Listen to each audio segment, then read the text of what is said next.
Alright, so let's get my toolkit and let's see what's inside. So first of all, let's remove the battery first before we're going to mess anything up.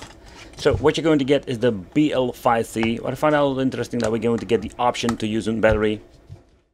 And the BL5C are just the typical Nokia batteries they are using for a lot of these handhelds nowadays. And this one is the 1020 milliamp. Will give you a couple of hours playtime, nothing really special, but also can use it like for AAA batteries.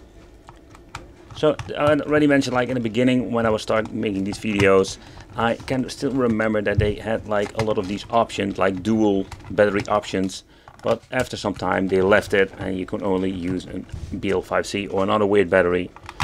But let's do a quick peek on the inside. So when it comes to the emulation, I did hear some sound issues and it sounds kind of slow, so it seems to be like using the old school PAL games. So let's open it up.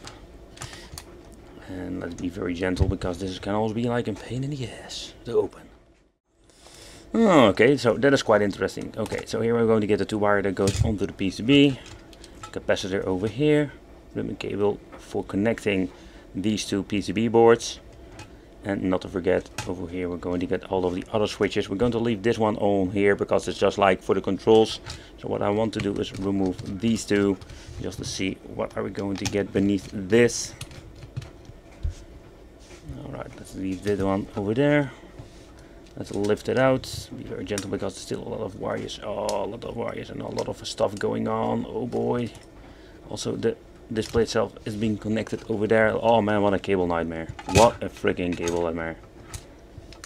See, the problem is I can't move it around too much simply because of the display. Can I lift the display out? Yep, I can.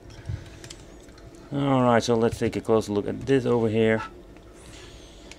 They are using the cheap membrane rubbers. Of course they did use in black blob, so we cannot see what kind of chip or whatever they are using there. So this chip doesn't say anything to me. I would not be surprised this would be like a chip for storaging the files itself. That's it. Here we're going to get the on and off switch, volume control and the reset button. Yeah, it's a very basic system, so there is not a lot to see over here.